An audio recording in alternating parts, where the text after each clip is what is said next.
Hey guys, welcome to another East Coast Rams podcast. I'm your co-host Ashton here with my awesome co-host Zach, who was at the game, and he'll kind of go into that here in a few minutes. How you doing, Zach? A rough loss. Heard the game was fun to at least be at, so that's nice to hear. How was the experience? How are you feeling? Upset, angry, or what? How are you doing? I'm a little heartbroken. I will say that. But I'm exhausted. Let's just say that. So I did a 1 day trip. I woke up at 4:30 in the morning to drive to Chicago. It's about a 3 hour drive. Hung out, did the tailgate thing.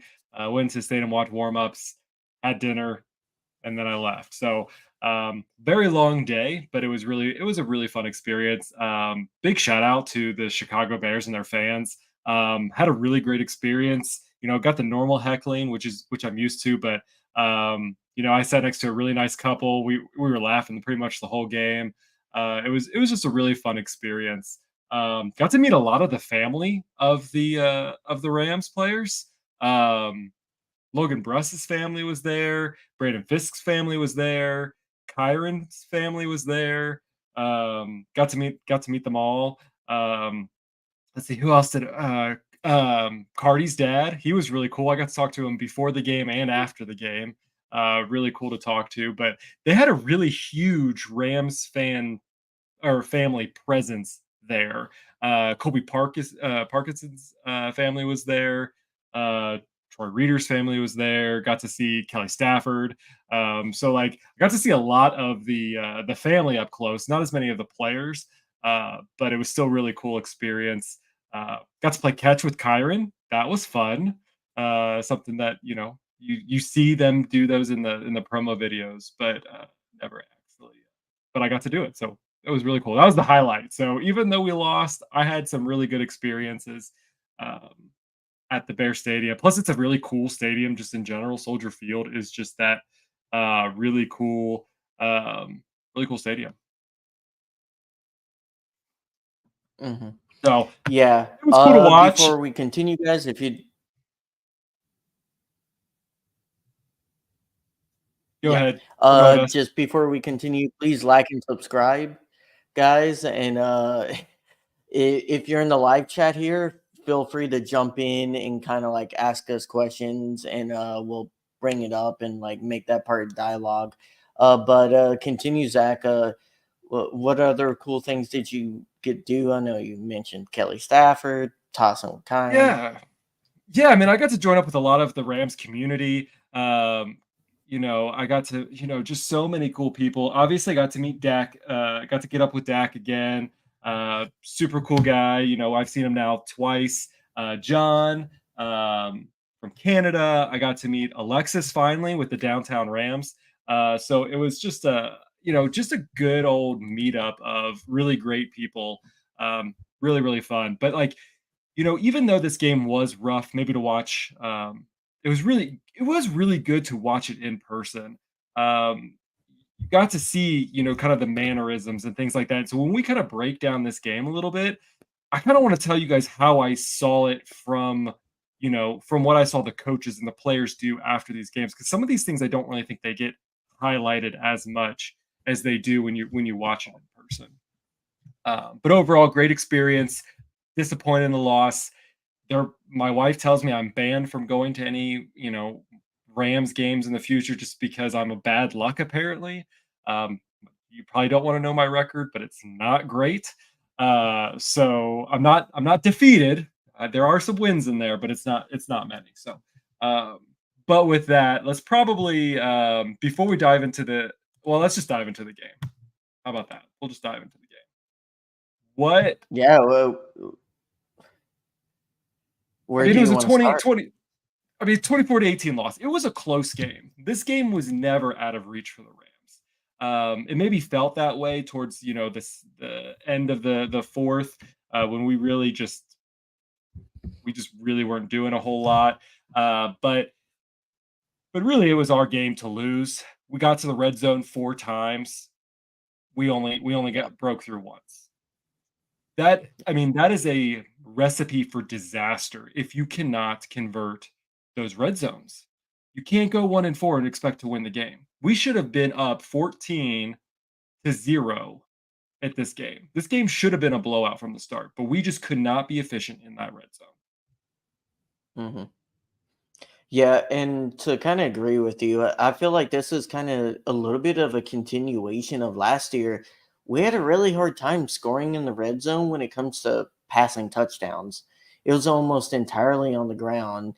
We really, really struggled last year, even when the team got good, to get passing touchdowns. And I feel like you see this across the league. It's a problem across the league, but especially with our team, passing is down, passing touchdowns is down, and these defenses have really keyed on to some of these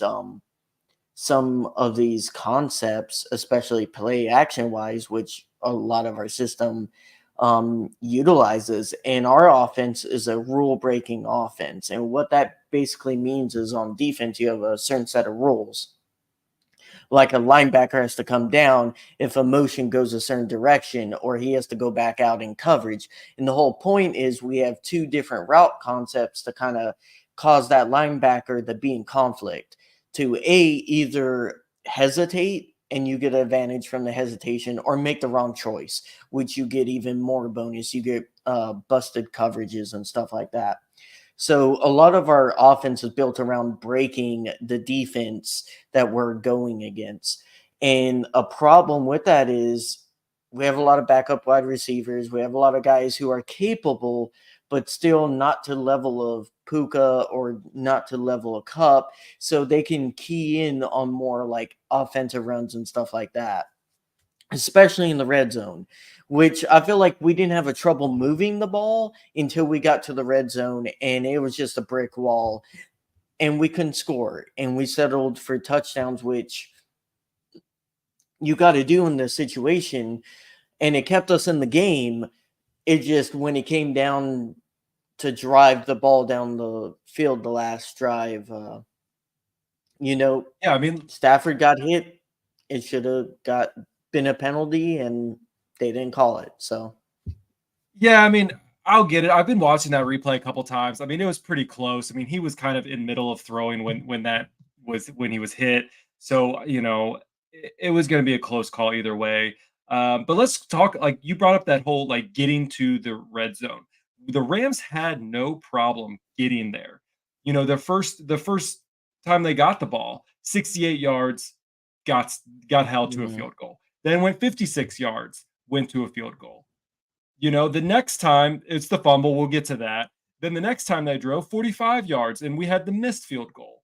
Should have been kicked. We could talk about that too. We only punted the ball one time. And that wasn't even until what was it? It was in the fourth quarter. Yeah. Like so Yeah. we went down the field multiple times and we just could not break the pylons. Mhm.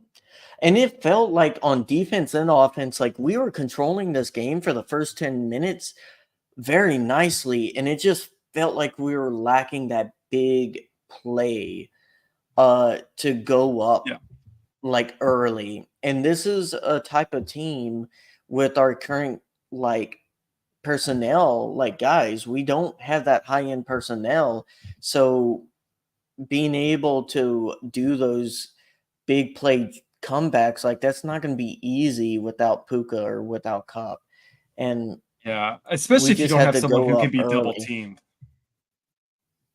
I Yeah. mean, we don't have a player who could be double teamed like Cup and Puka were. So that leaves your wide receivers 2 and 3, kind of still on that man to man. So I don't know. A lot of people over the last 24 hours want to blame the defense, and our defense is not great. Our defense is not great, but our defense should have won us this game. You again, if you go through and look, the the first time that the Bears were up, 5 plays, punt. The next time, 3 plays, punt. The next time, 8 plays, punt. It wasn't until the momentum shifted when we fumbled the ball and gave it to this poorly this poor Chicago Bears offense the ball at the 16-yard line. That stadium was silent until that point.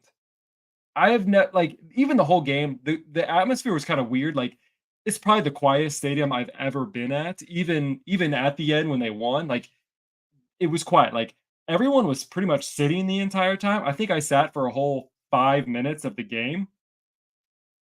But that is when the momentum shifted. It's when we fumbled that ball, and then we're saying, okay, defense, you were just out on there. You've successfully stopped them 3 times, and now you have to go stop them again immediately within 16 yards of the field of the thing. Should the defense been able to do it? Sure, they should have, but that's a lot of pressure to put on them. I I mean, I just don't get the people getting angry at like Trey White and getting angry at the defense when we all knew this defense wasn't going to be the thing to carry the team. Not a single Bears wide receiver had above 30 yards. And almost I believe both of their touchdowns came off of chunk plays, one being the fumble and the other being a PI that, you know, some ref crews wouldn't call and some refs would. But like it was still good coverage. Would you rather him just let the guy go past them and then complain about that? Like again, wide receivers, not a single Bears wide receiver had above 30 yards. Our cornerbacks did their job. It was the linebackers that were atrocious. And we gave both me and you, Zach, we gave them credit in week 1. We said we had no clue why they traded away Jones. It was crazy the kind of direction they were going, but we're like, hey, it worked out in week 1. They did good. We gave them their kudos. We're like, hopefully this lasts for the rest of the season. It hasn't. It's been atrocious basically every week since. I want to go to one of our comments is that the penalties hurt the Rams on defense. I mean, the penalties were hurting the Bears pretty bad this entire game, but for us, it was the 2 holding calls when we were getting the sack. I mean, we got 2 sacks taken back because of those holding calls, and that's just something that can't happen. This Rams defense needs to play more disciplined ball, and it starts with that. So, and I think Trey White, I think he was at least one of the culprits, if not both of them. But I agree with you that our defense, we knew that our defense wasn't going to carry this team. But really going back, and you could say probably the Arizona game may be the only exception, but they didn't lose us this game. Our offense lost us this game. It is solely on the offense. It's solely on put this on Stafford, put this on McVay, put this on the wide receivers. Kyren Williams, he was brilliant. He was out there doing his thing, and he was the brightest spot of this game. But when it comes to our wide receivers, we have D-Rob and we have Tutu, who are conversely, that you could trade them out for wide receiver 3, maybe a 2. But we don't have a wide receiver 1, and nobody on that roster can suffice as that wide receiver 1. And that's where our big plays happen. Tutu can make big plays, but he's not the wide receiver 1 or 2. He's a really good 3. He's a really good drive down the field. He saved us. He saved an interception. I mean, I watched it happen. I mean, he slammed that ball down so that, the Bears defense couldn't snag it. I love Tutu, but this offense needs somebody who is more capable than what we currently have. Yeah. I'll just say, Deuce, like, I like Witherspoon. I thought he was a good corner for us, not the greatest, and people seem to forget that. He did get his fair share of games where he was getting burnt. But DJ Moore only had 20 yards or like 23 yards and a touchdown. And yeah, White had some penalties, but like against a player like DJ Moore, which they were kind of soft on both teams. So it was a way more flag heavy crew than sometimes you get. But like he did a good job. He wasn't the reason we lost the game. And people keep on picking on White, and I'm like, it. We have two linebackers that let like a running back who's averaged 1.3 yards per carry go for 110, and some of that's You know on our me, safeties too. you know me on my feelings about this. I'm a more Witherspoon fan. I do want to see him more action. I really, I said this all summer long. Is I really wanted them to bring Witherspoon back earlier on. I think he should have been a depth piece that they should have encountered when Darius Williams went down. That they should have brought him on then. Waiting this long, he looks good out there. He looks strong. He looks bigger than he was last year, and I think going to that's going to help the Rams. I think we're going to see a lot more of him going up against Green Bay. They have to fix something. But again, when it comes to this team, I really want to not like the Rams held them throughout all of the first half minus that fumble play.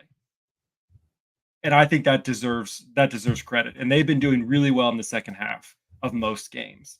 So I think they do need to tweak a little bit, but again, I'm still on this. The defense was not the problem of this game. I mean, I also don't see how you blame like what is McVay supposed to do in the red zone? Like, I get this point where like he hasn't been the best play caller some games, but he can't just call a draw for Kyron every play. The defense saw the same game tape from the last 2 weeks for the Rams. They understand our plays in the red zone. Like we need a Yeah, wide but it's receiver that can do. cause a box to be lighter and at least horizontally stretch the red zone, and we don't have that right now. We don't have We that just possession wide receiver. I agree with you. We don't have that wide receiver, and so I think you're going to have to try. And I don't. I think that's the problem. Is I don't think we tried enough to run the ball in that red zone area to give them that chance. Um, Again, like you go down into the. I want to talk about the 2 point conversion that they tried, which I fully agree with. I think they should have gone for the 2 point. I don't know why you're going to go for. Not at that point. Um, what do you mean? I disagree with that, but Okay, in my well, I think opinion, you're down by 2. Worst case, you have to go do another 2 point conversion. Best case, you're still down. I yeah, but think that if would there have was made they only needed a field goal at the end if they just kicked. At least before they ended up giving the ball back, and Chicago got a other field goal. But my point is, you should wait to do a 2 point because the percentage chance of you getting a 2 point is so much less than a 1 point till the very last possession that you have. And they did that what with like 6 minutes on the clock, so you're almost guaranteed another possession. So but in my mind, but look how mathematically, well it's that better. went. Sure, but look how well that went out. I mean, I to me personally, they want to win this game. They needed to do that 2 point conversion. And what frustrated me, what I saw at that game is Robinson ran the wrong route.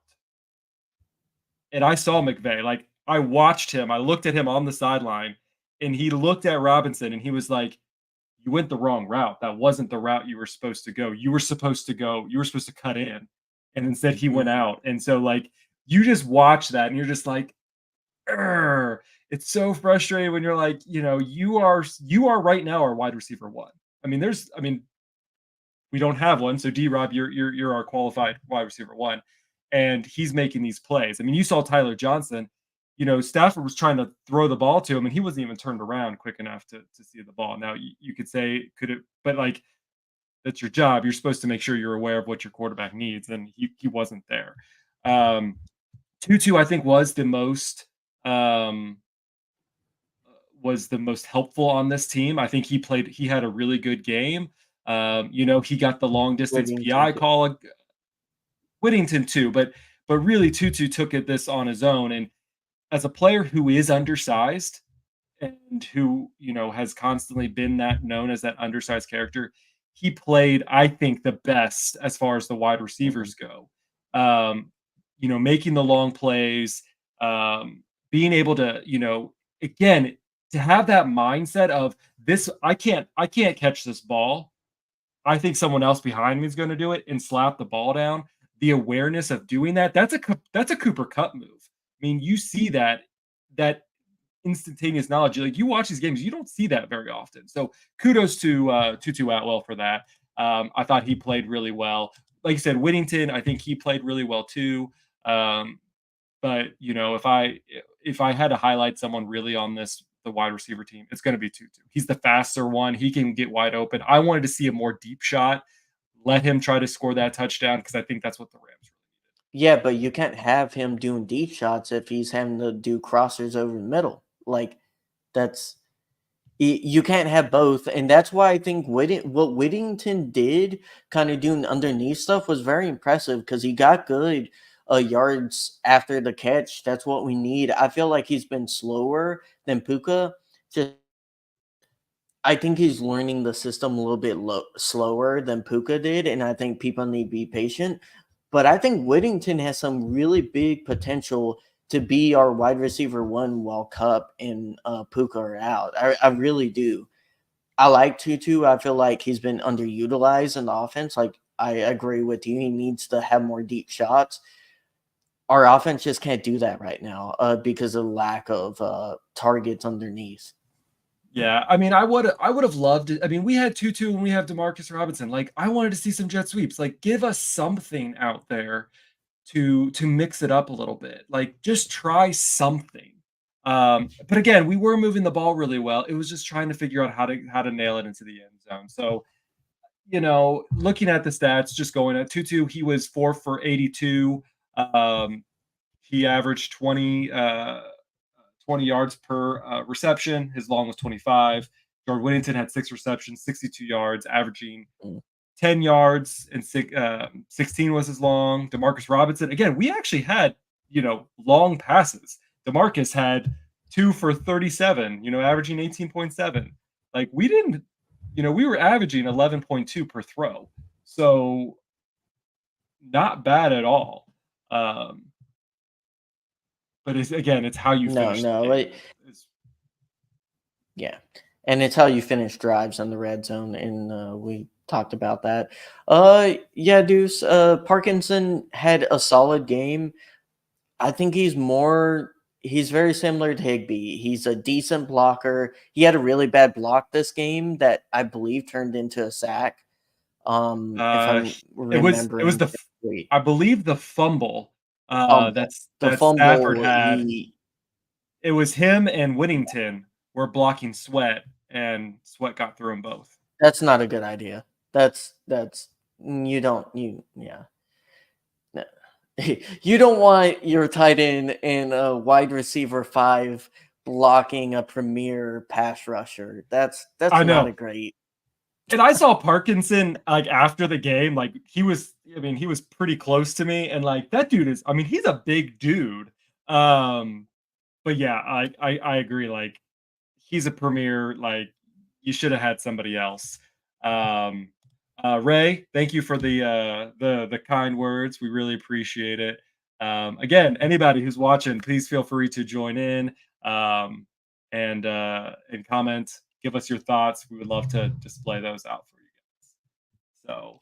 So, It's fine, Falco, because the Bears looked perfectly organized when they had their fumble and got it back. That's I hate that. I feel like we always have the worst fumble luck, and we do, it we do. just didn't land our way. It is So definitely it happens. It's definitely frustrating, but horrible. you got to be able to recover from that. And like Zach said, that was the momentum turning point of the entire game. And not the entire game. We came back in the fourth quarter, and we had a chance to win it with a final drive. And their defense made a good play. And just to revisit that real quickly, Zach, because I understand some people's point. If I don't consistently see every week quarterbacks get flags when it's just remotely above the chest. And that's the problem is they also landed with their full weight without trying to avoid fully not landing on the QB. That's why it's normally a flag. Um, Again, we Yeah, didn't I lose because of that. We lost because we no. couldn't get touchdowns in red zone. But that's still frustrating because we didn't get a chance. I agree with you. I do agree that most teams, most quarterbacks would get those soft calls. Yeah. You look at the Mahomes, you look at a lot of these, other quarterbacks, they're going to get those soft calls. Stafford never gets a soft call, whether Nope. it's deserving or not. Um, and so I agree with you. I think it's a big problem. Uh, so I don't know. It was one of those games that again, like I'm frustrated just talking to you about it. It was really cool to watch in person. Just kind of seeing those. I mean, there was one play where I know Stafford got, he got hit. I think it was after the Tyler Johnson miss. He just laid on the floor and he just looked up and he was just like, "What am I doing?" Yeah, we saw that on He- broadcast. We yeah, we he saw was. that on broadcast. And let's talk about Stafford real quickly. What an amazing game by him. He is playing behind a O-line now that only missing two starters, but still two key starters in the middle. Constant pressure, and he's making great throws when he can. And you know, he had a bad red zone throw. I think that was the wrong route on the red zone interception, in my personal opinion. It could have been a bad throw. That's where, like, I wish we could know the plays as they happen so we can be a little bit more informed. But yeah, it, Stafford was great. Yeah, our defense, let's just talk about that real quick again, kind of bringing back that up a little bit. We talked about a lot about our secondary, and the linebackers who couldn't finish the plays. I understand that. Let's talk about our defensive front, who I think played really well. Brandon Yes. Fisk, he played really well. Even Jared Verse, he's still learning this game. He's putting pressure on these guys. He's just failing Got a to stat for you. finish it off. I He's got a just stat he's for just you. okay. Go ahead. The Rams defensive front is number one in the NFL when it comes to pressure rate through the first 4 weeks of the season, despite having the fifth lowest blitz rate. But yet we rank the 21st in sacks. And that's according to White Miller. So yeah, we've seen it and we've said it.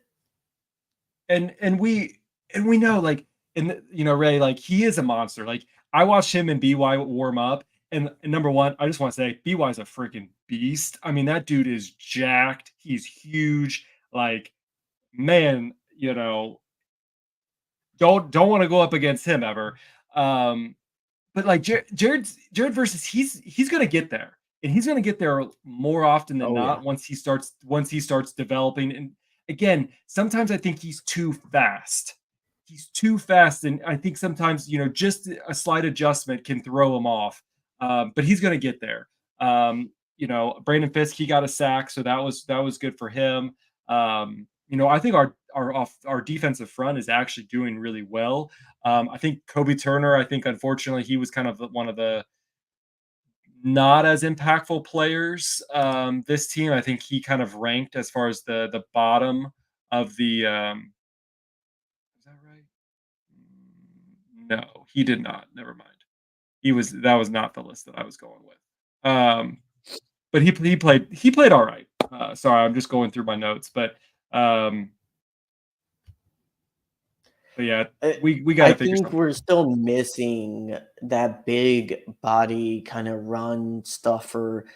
Uh, Aaron Donald would do a little bit of it. He was amazing against the run, which was an underrated part of his game whenever he was playing. But we always had someone alongside him that was a very like specialized in just stopping the run. And the Rams defensive front always had that big run stopper next to Aaron Donald so he could play a little bit more pressure on one of the edges. And they could just both together kind of freeze up the middle of the line to stop those gaps from opening. So, yeah, like you said, Falco, like it's so close. Verse, and I saw this in the 49ers game, there were 4 or 5 plays. Like, if he's a half second quicker or a half second closer to that tackle, we get a sack, we get a huge play. And I feel like Verse he's going to just have a game in like 4 or 5 weeks. I think he's going to put it all together and he connects and he's going to go off. I can already see it. It's going to happen this year. I mean, you saw just even in those two instances where we should have got the sack and they was called back. Like, I mean, they were there, they were putting pressure, they were collapsing that pocket really fast, and so again, they're getting there. They got to figure that out. Um, you know, again, it wasn't really again, it wasn't really the defense that really caused us really this problem. Really, let's go back. We got up more. I still want to attack that offense because again, it's just something's not working. Um, we haven't seen Blake Corum, which is still interesting. Going into the weeks prior to the league, everyone was not freaking out, but everyone was saying that Kyron Williams was getting replaced. Like, it Uh, at best for Kyron Williams, it was going to be a 50-50 split. You had Whitworth going out there, even I, Blake Corum was going out there. They were all saying, I think it's going to be a 50-50 split. And that was the nice way of doing it. There was other people saying, no, I think it's going to be more of, uh Corum is going to get the lead. Um, mhm. Sorry, go ahead. But uh, I never really liked that idea. I think Kyron showed his worth. But what are your thoughts, Ashton? Well, I don't think it's necessarily a nat or like a negative thing on Kyron if he got less share. It's to keep him fresher. It's 17 games. You can't in the modern NFL, it is very hard to have a full back for 17 games. That's just the reality of the league. And I feel like if you want to keep that explosiveness, you have to have a good 1-2 punch. The best teams in the league, almost all, have a fantastic 1-2 punch at running back. Very few teams don't.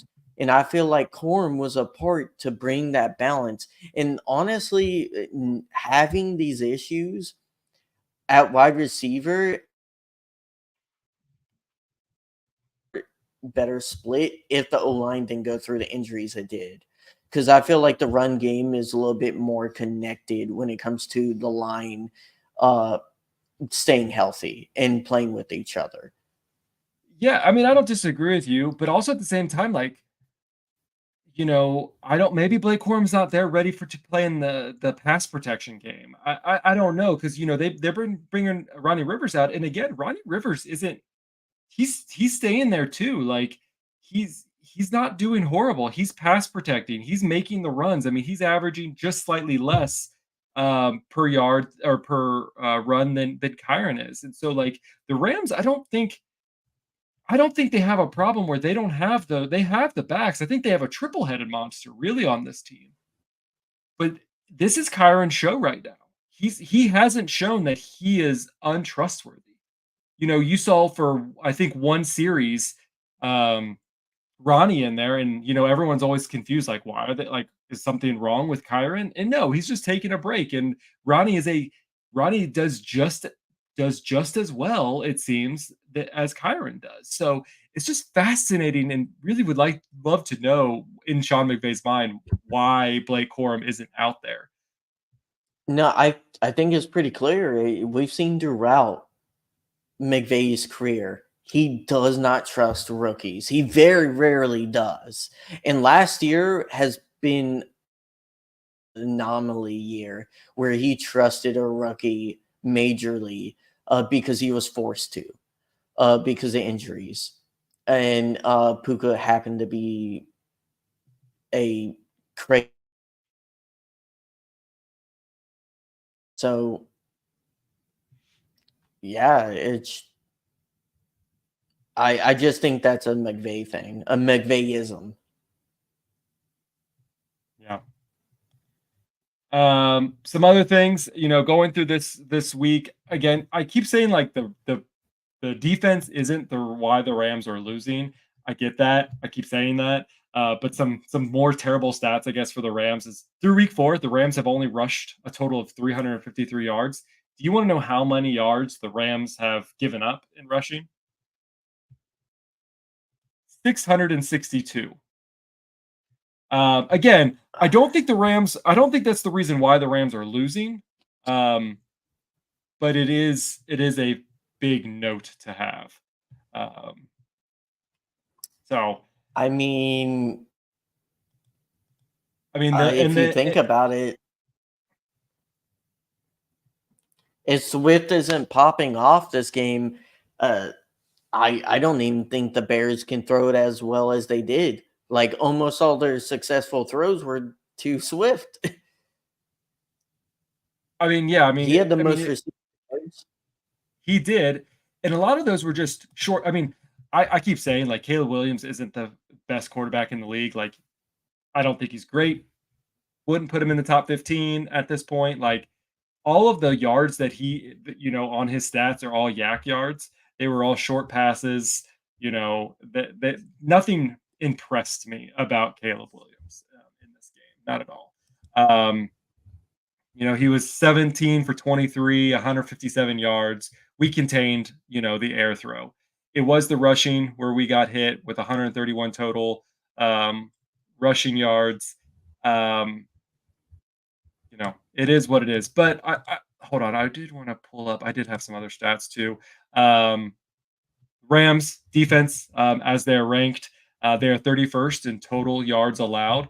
A lot of that is from the rushing. They are 32nd in rushing yards allowed. So, there's that. And then 31st in points allowed, which again I mean, a lot of it has to do with the Arizona game. That was a really bad game. Um, other than that game, I think the defense has played well enough that we should have won the other two. So I think I mean, we've all said this. The Rams could have and should have won. We lost by a coin flip on the Detroit game, um, and then uh, and then we should have won this game. So I mean, realistically, as far as everything goes, we really should have won those two games. It should be, you know, what, 3-1 at this point, but we're not. Um, so I mean, uh, we can talk about next week a little bit. I just feel like next week is kind of must win, or especially when you're talking about the NFC playoff potential. Like if we don't beat Green Bay, then like the chances of us winning division doesn't look good. So we would basically have to hope the rest of the division goes in tank mode, or we're not going to have a wild card over the Bears or the Packers, which neither of them look like they're going to win their division. So it's not good. Like that's why it was very important we win this game for especially wild card seeding purpose. Just to hope, like by time after bye, when we start getting people back, like we can right the ship. And you're still going to lose games when you have a good team, also. So it's not good. yeah, it's not. I mean, again, like you said, it is really a must win. We're going to be home, um, so we don't really have any injuries. There was let's see, what did I have here? There are a few minor Let's see, ones, but they should minor all be back. Reading, yeah, Yeah. Troy Reader, Demarcus Robinson, and Alaric Jackson, but all limited for practice, but we'll be good to go.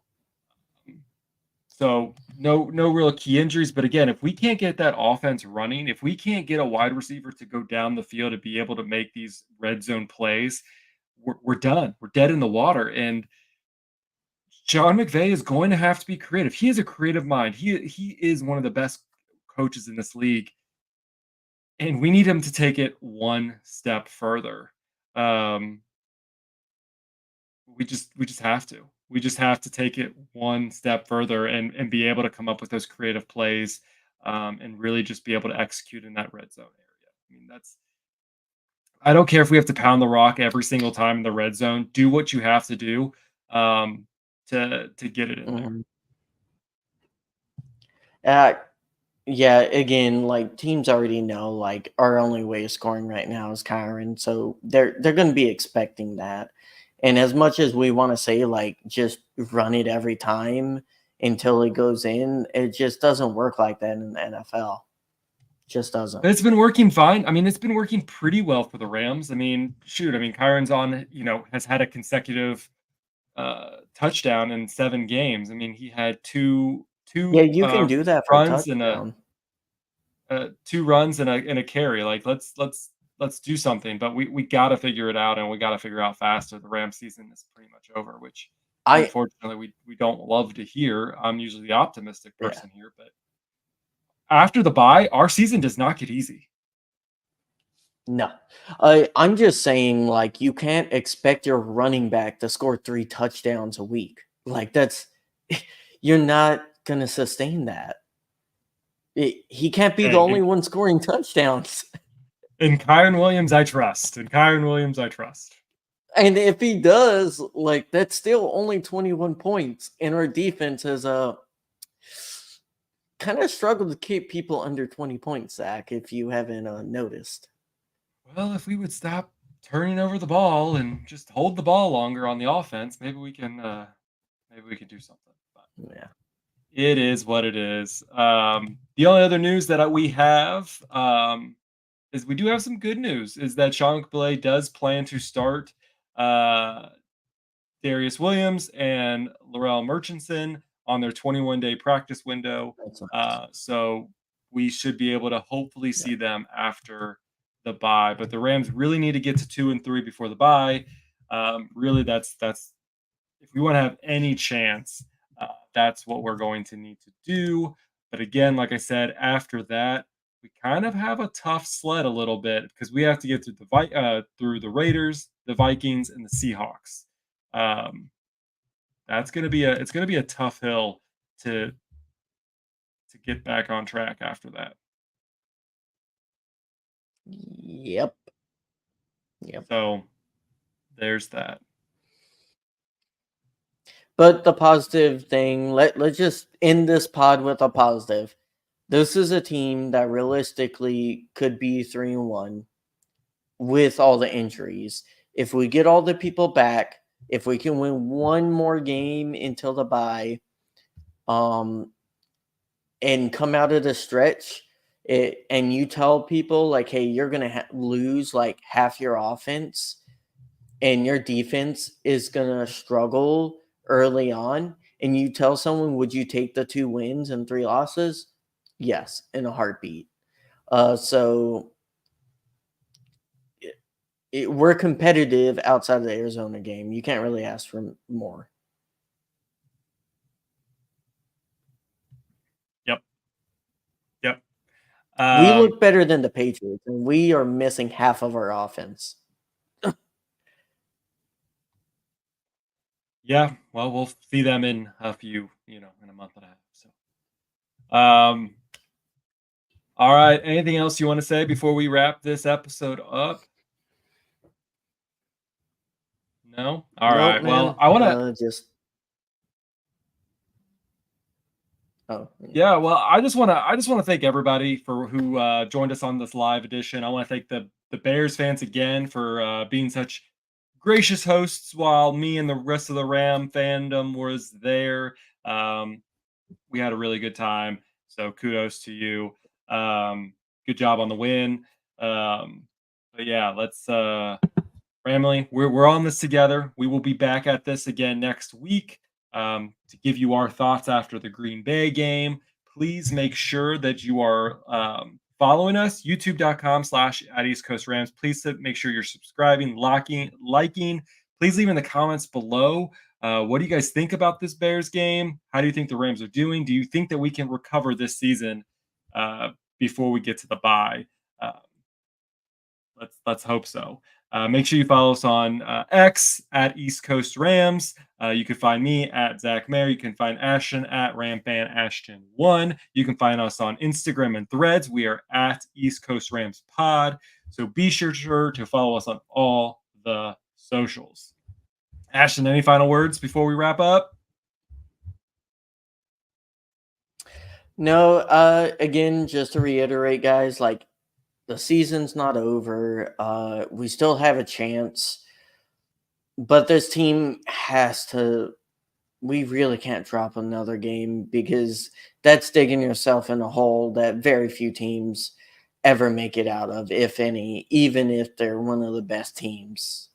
Uh, so yeah, we got to get through this. There's still a little bit of hope, but we'll see how they recover. Or this could be a lost year, and a lot of questions for next offseason if this is a lost year.